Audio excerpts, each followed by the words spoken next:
two types of change, but of course we are different. Some people are better at changing reality, running projects, leading big transformations. Some people are better in changing their perception, and definitely I belong to the second group. For many, many years now, I only focus on perception. The whole course will, in a way, be around perception. Why we perceive, how the laws of perception, and it's going to be with us through the six lectures. My passion is perception. It's the forgotten half of change, and we won't talk anymore about innovation. I did it and that's why I joined BCG, because I had a lot of partners changing reality, and the combination was perfect. But now, let's talk only about perception.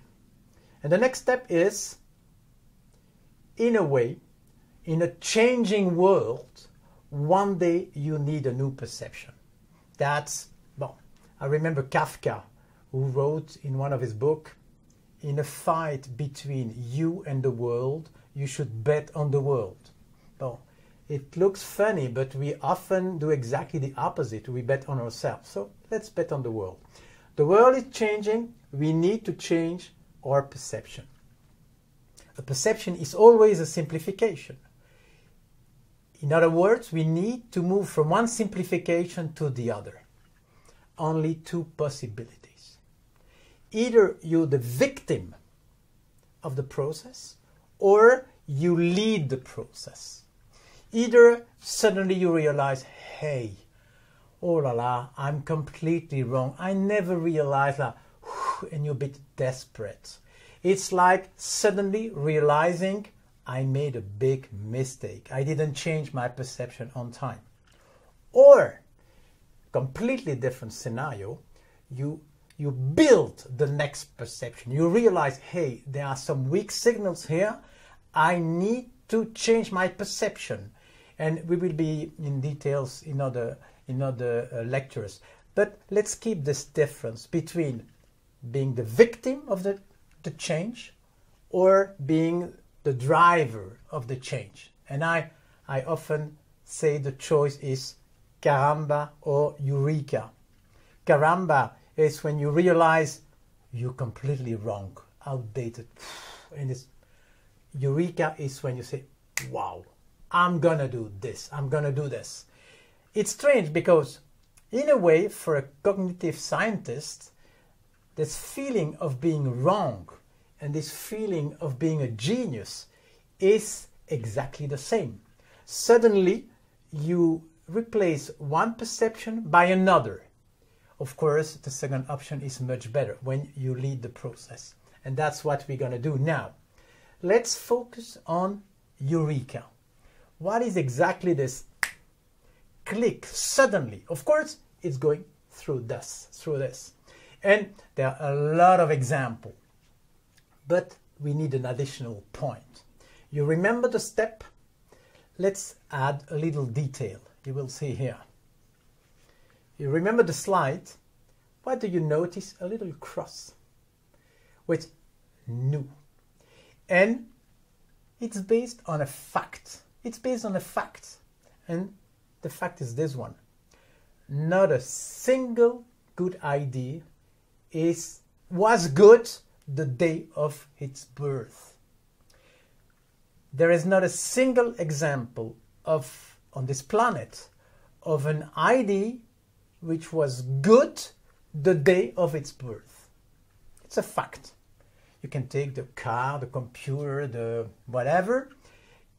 They are always two steps, and they are symbolized here. You have a first step that brings you from the existing old idea to the new concept. But at this step, it's not good, it's just new. You need another step which brings you from the new concept to the good one. This is probably the main thing to remember about creativity. the brain is a two-stroke engine. One of a brain, apparently on the right side, I never opened the skull, but on the right side, is the brain that allows you to move from existing ideas to new concepts by breaking some old ideas. The other brain, apparently on the left side, allows you to move from this new to the good product that will make you a winner. Brain, a lot of way to talk about. Some people are talking about imagination and judgment, lateral, vertical, divergent, convergent. You can choose the way you want to talk about it, but you don't have the choice. You need to respect the two-stroke of the engine. If you really want to achieve a great new idea, you need to respect the two steps. Step number one is imagination. You break existing stereotypes, you break existing rules, and you don't dream about being the winner. There is another step that will bring you or somebody else from the new to the good one. Let's take an example, a famous one, Edison. Edison, probably he invented the light bulb.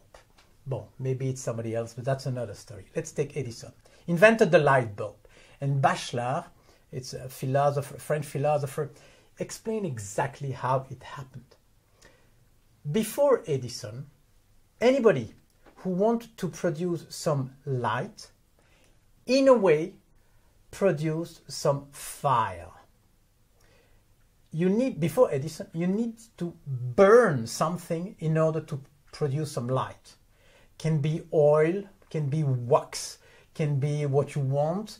There are many, many ways to produce light, but what was common to all those products before Edison, you burn something. What was the idea of Edison?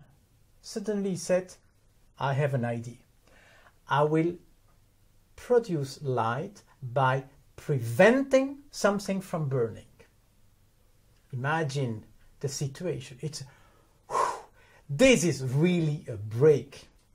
But the day of this illumination, he was not with a good idea. He was with a new idea, breaking the rule. I will produce some light by preventing something from burning. And then he said, in his book, in his biography, he said, I invented 500 ways not to produce a light bulb. And it's a good summary. You cannot have immediately the good idea. You need to follow like a two-step process. You have many, many examples. And probably the philosopher I like the most, at least on this topic, is Kant. Kant said in one of his books, people are like birds. They fly in the air. And from time to time there is some wind. So, yeah, headwind. So the bird is a bit angry, say, oh, why is this wind? It would be better a world without air. And of course, without air, he couldn't fly. So in Kant, his metaphor is perfect. It shows that the air is at the same time the problem of the bird because of the resistance and also the condition of the flight. Without air, no flight.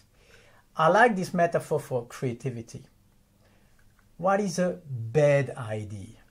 What is a bad idea? You have two perceptions. You can say a bad idea costs a lot of money. Oh, we should avoid bad ideas. No. No. If you respect the two-stroke of the brain, the rules of creativity, you should perceive the bad idea, the quote, bad idea, as exactly like the air, as the condition of the good idea. You have to take risk. If you don't fail, you don't succeed.